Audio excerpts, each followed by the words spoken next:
मांडूप ते हे फक्त एक एसी बंद कर, हे थोडं पुढे मैत्री टू मातोश्री पुढे करूया का? ते ते पत्र घ्या. नाही, पत्र. एक ठीक. चला सुरू. येत्या 22 जानेवारीला यापूर्वीसुद्धा मी कार्यक्रम घोषित केलेला आहे की 22 जानेवारीला आम्ही नाशिकला काळाराम मंदिरात जाऊन प्रभू श्री रामचंद्राचं दर्शन घेणार आहोत. त्याच्यानंतर गोदावरीच्या काठावरती आरतीसुद्धा करणार आहोत. आणि 23 जानेवारीला शिवसेनेचं एक शिबिर, एक काही प्रमुख पदाधिकाऱ्यांचं, आणि संध्याकाळी अनंत कानरे मैदान जे आहे गोल्फ क्लब, तिथे शिवसेनेची जाहीर सभा होणार आहे. हा कार्यक्रम मी यापूर्वी जाहीर केला आहे, त्याच्यामुळे त्याच्यात मी नवीन काही जाहीर करतो अशातला भाग नाही. पण आम्हाला असं वाटतं की 22 तारखेला अयोध्येमध्ये जे राम मंदिराचं लोकार्पण होणार आहे आणि प्रभू श्री रामचंद्र, अर्थातच रामचंद्र म्हटले का ते कधी एकटे नसतात, त्यांच्याबरोबर आपण जय सियाराम म्हणतो, आणि राम, लक्ष्मण, सीता आणि हनुमान. त्याच्यामुळे राम, लक्ष्मण आणि सीता, प्रभू रामचंद्र, सीतामाई, लक्ष्मण आणि हनुमानसुद्धा तिथे असतील. ही प्राणप्रतिष्ठा केवळ प्रभू श्री रामचंद्राची नाही, तर आमचं मत असं आहे, आमच्या भावना अशा आहेत की आपल्या राष्ट्राचीच एका परीने ती प्राणप्रतिष्ठा आहे. आणि आत्ताच्या पिढीला कदाचित लक्षात नसेल, पण ज्याप्रमाणे अयोध्येमध्ये राम मंदिराच्या वरती बाबरी मशीद बांधली गेली होती, तसंच सोमनाथचं मंदिरसुद्धा अनेकदा त्याचा विध्वंस केला होता. सरदार वल्लभभाई पटेल यांनी पुढाकार तेव्हा घेतला आणि त्याचं पुनर्निर्माण केलं. त्याच्याबद्दल गेल्या आठवड्यामध्ये संजय राऊत यांनी अग्रलेख लिहिलेलाच आहे. प्रत्यक्ष प्राणप्रतिष्ठेच्या दिवशी मला वाटतं वल्लभभाई नव्हते, त्यांचं निधन झालं होतं. महत्त्वाचा मुद्दा असा आहे की सोमनाथ मंदिर, त्याचं लोकार्पण आणि प्राण प्रतिष्ठा त्यावेळेला देशाच्या राष्ट्रपतींना आमंत्रित केलं गेलं होतं, डॉक्टर राजेंद्र प्रसाद, आणि त्यांच्या हस्ते प्राणप्रतिष्ठा झालेली. कारण मी जे आधी म्हटलं की ही केवळ प्रभू श्री रामचंद्र, सीतामाई यांच्या मंदिराची प्राणप्रतिष्ठा म्हणजे त्यांची प्राणप्रतिष्ठा नाही, तर जो वर्षानुवर्ष लढा चालला होता, ज्याला अंतिमतः सर्वोच्च न्यायालयामध्ये न्याय मिळाला, म्हणजेच ही देशाच्या प्राणप्रतिष्ठेच्या, अस्मितेच्या प्राणप्रतिष्ठेची ही तो क्षण आहे. आणि त्याला राष्ट्रपतींना सुद्धा आमंत्रित करावं अशी आमची मागणी आहे. ते करतील न करतील हा त्यांचा प्रश्न आहे. आम्ही मात्र आज आपल्या माध्यमातून 22 तारखेला आम्ही काळाराम मंदिरात जाणार आहोत आणि गोदावरीला जी आरती करणार आहोत, त्याच्यासाठी माननीय राष्ट्रपती महोदया मुर्मूजी यांना आमंत्रित करतो आहोत. हे आमंत्रण आपल्या माध्यमातून तर आम्ही देतोच आहोत, मात्र आमचे खासदारसुद्धा जाऊन अगदी रीतसर सन्मानपूर्वक महामहोदया राष्ट्रपतीजींना हे आमंत्रण देतील. आणि आमची अशी प्रामाणिक इच्छा आहे की हा एवढा मोठा प्रसंग आहे, तिथे या देशाला राष्ट्रपती देखील आहेत आणि त्यांचीसुद्धा महत्त्वाची भूमिका जशी त्यावेळेला डॉक्टर राजेंद्र प्रसाद यांनी निभावली होती किंवा त्यांना बोलवण्यात आलं होतं, तसं राष्ट्रपतींनी तिकडे बोलवावं. बोलवलं असेल तरी त्यांनी, तो त्यांचा विषय आहे, कारण शंकराचार्यांसुद्धा बोलवलेलं आहे आणि त्याच्यावरती शंकराचार्यांच्या प्रतिक्रियासुद्धा सर्वजण ऐकत आहात.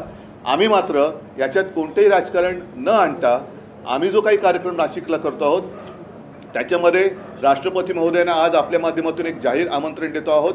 रीतसर आमंत्रणसुद्धा आमच्याकडनं त्यांना जाईल आणि त्यांनी तिथे यावं ही आमची प्रामाणिक इच्छा आहे. शंकराचार्यांनी विरोध दर्शवलेला आहे हिंदीमध्ये. आने वाली 22 जनवरी को अयोध्या में राम मंदिर का लोकार्पण होने जा रहा है, और उसी दिन मैंने जैसे पहले जाहिर किया था कि हम मतलब शिवसेना नासिक में जाएंगे और नासिक में काड़ाराम मंदिर जो है वहाँ जाकर प्रभु रामचंद्र सीतामाई का दर्शन करेंगे, और उसी शाम जो गोदावरी नदी है वहाँ से कुछ मिनट 4-5 मिनट पर की दूरी पर है, तो वहाँ जाकर हम शाम को आरती करेंगे। और हम चाहते हैं कि ये जो कार्यक्रम है सिर्फ रामलल्ला की पूजा नहीं है। अयोध्या में जो मंदिर का निर्माण होने जा रहा है तो सिर्फ रामलल्ला या सीतामाई की प्राण प्रतिष्ठा नहीं, हमारे देश की अस्मिता की प्राण प्रतिष्ठा होने जा रही है। और जैसे सोमनाथ मंदिर के बारे में हमने सब सुना है, पढ़ा है और गूगल पर भी है, उस वक्त के तत्कालीन राष्ट्रपति महोदय डॉक्टर राजेंद्र प्रसाद जी के करकमलों से उसकी प्राण प्रतिष्ठा की गई थी।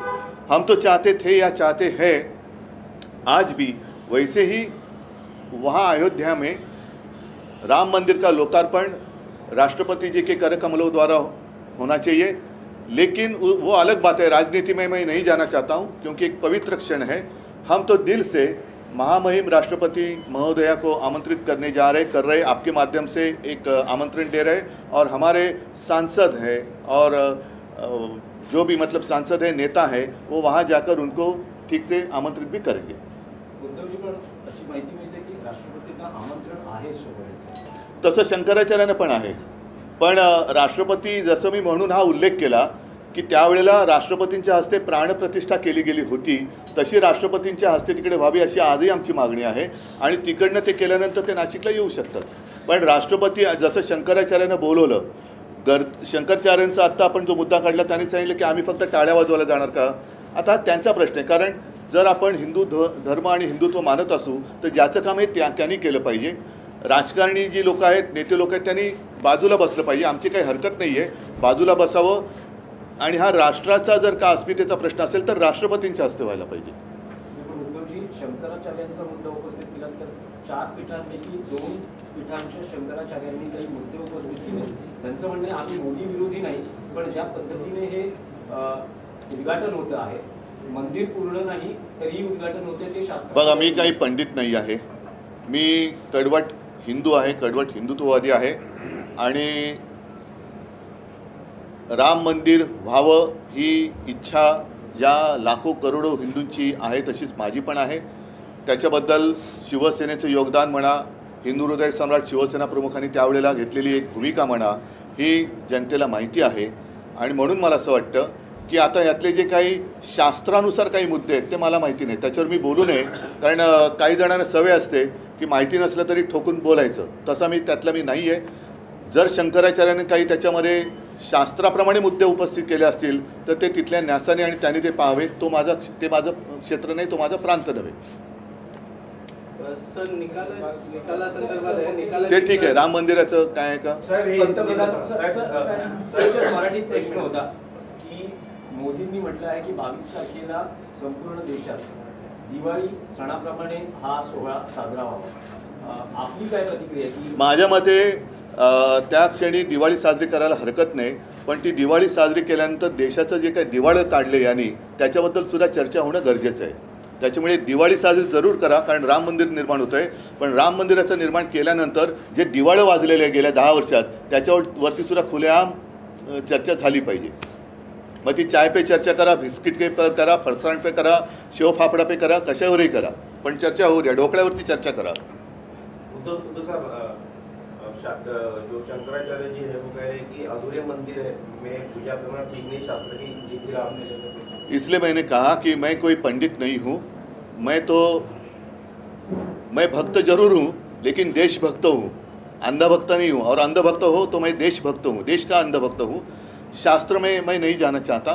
राम मंदिर होना चाहिए, मेरे पिताजी की भी इच्छा थी, हमारी सबकी है, आपकी भी है, और राम मंदिर का निर्माण होने जा रहा है।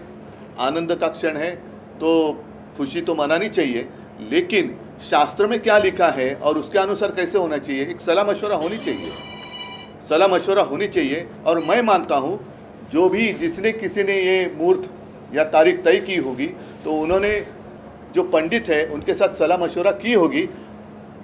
अन्यथा शंकराचार्य जी जिसको हम मानते हैं, शंकराचार्य मानते हैं, उनकी सलाह लेने की आवश्यकता थी और आज भी अगर हो सके तो लेनी चाहिए। उसमें कमी, इसमें कोई ऐसी बात नहीं है, अहंकार की क्यों है बात। अगर कुछ अच्छी बात करने जा रहे हैं तो सब कुछ अच्छा होना चाहिए।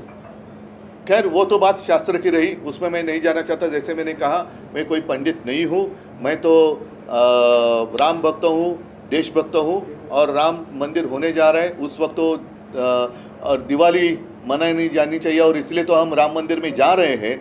शाम को गोदावरी के किनारे पर हम आरती भी कर रहे हैं। सिर्फ दिवाली मनाने की बात प्रधानमंत्री कर रहे हैं, उसके बाद मराठी में जो कहते हैं दिवाळं, उसके ऊपर भी बाद में चर्चा होनी चाहिए। वो चर्चा चाहे आप चाय पे करो, कॉफ़ी के पे करो, लस्सी पे करो, ढोकळे पे करो, शेव फाफडा पे करो, फरसाण पे करो, मुझे कोई एतराज नहीं है। सर, काल कारसेवकांची बैठक झाली सेना भवनला, त्यांना देखील सर्वांना नाशिकसाठी आमंत्रण देण्यात आलं आहे। हो. 1992ला जे कारसेवक हो. होते त्यांनी काही फोटो देखील दाखवले, ते म्हणजे त्या फोटोवर शिवसैनिकच दिसत आहेत जे बाबरीच्या मस्जिदीवर होते। नक्कीच, आणि त्यांचं योगदान मोठं आहे, त्यांना विसरता येणार नाही।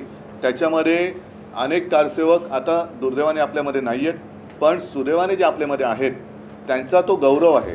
कारण त्यांनी जर का ते धाडस केलं नसतं तर आजचं राम मंदिर झालं नसतं। कारण आज ते ज्या काय घुमटावरती झेंडे लावणारे आहेत ते चढू शकले नसते जर हे तेव्हा घुमटावरती बाबरीच्या चढले नसते तर। त्याच्यामुळे झेंडे लावायला अनेक येतात, पण जेव्हा लढण्याची वेळ असते तेव्हा आपण कुठे होतात हा प्रश्न, त्याचं उत्तर कोणाकडे नाही। आज जे तिकडे झेंडे लावतात त्यांच्याकडे। उद्धवजी पंतप्रधानांनी तारीख जाहीर केली 22 तारीख आणि त्यानुसार उद्घाटन होतं आहे, पण तुम्ही कधी जाणार आहात राम मंदिर आणि श्रीरामाच्या दर्शनाला? राम मंदिराच्या लोकार्पणाचा मुहूर्त त्यांनी केलेला आहे।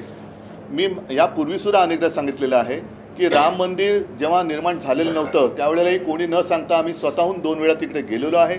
आणि मी तर असं म्हणेन, त्याचं श्रेय मी घेत नाही आहे, पण राम मंदिर हा मुद्दा थंड बस्त्यामध्ये जेव्हा पडला होता, राम मंदिर होणार की नाही, तेव्हा शिवसेनेने घोषणा केली होती पहिले मंदिर फिर सरकार। आणि शिवतीर्थावरच्या दसरा मेळाव्यामध्ये मी जाहीर केलं होतं की तो नोव्हेंबर महिना होता, मी अयोध्येला जाणार आणि जाताना शिवजन्मभूमीची माती घेऊन मी राम जन्मभूमीला गेलो होतो। तुम्ही माना अथवा नका मानू, पण शिवजन्मभूमीची माती तिकडे घेऊन गेल्यानंतर 1 वर्षाच्या आत कोर्टाने निकाल दिला आणि तो राम मंदिराच्या बाजूने दिला। त्याच्यामुळे माझ्या मनात जेव्हा प्रेरणा येईल तेव्हा मी जाणार आहे नक्की, कारण ती काही कोणाची खाजगी मालमत्ता नाही आहे आणि प्रभू रामचंद्र हे सगळ्यांचे आहेत। त्याच्यासाठी एक प्रतीक म्हणून आम्ही ज्याला एक वेगळी पार्श्वभूमी आहे अशा काळाराम मंदिरात जातो आहोत। अयोध्येला मी 2दा गेलो, मुख्यमंत्री झाल्यावरती सुद्धा गेलो होतो आणि या नंतर सुद्धा एकदाच कशाला, ज्या ज्या वेळेला माझ्या मनात येईल त्याच वेळेला जाईल। तो जी आपने सवाल उठाया था कि राम मंदिर के लिए कोई विशेष कानून नहीं बनाया, तो उस पर देवेंद्र जी कह रहे हैं कि तत्कालीन जो कांग्रेस सरकार थी वो कांग्रेस सरकार, ये किसने कहा? देवेंद्र फडणवीस जी। उनका क्या संबंध है इससे? उनकी उम्र कितनी थी उस वक्त? तो छोड़ो बात। उन्होंने कहा कि कोई आपके आज के शिवसेना जैसे आप कह रहे हो, कह रहे कि शिवसेना की कोई नेता नहीं। देखो, उनका अज्ञान दूर करने के लिए दूर करना मेरा काम नहीं है।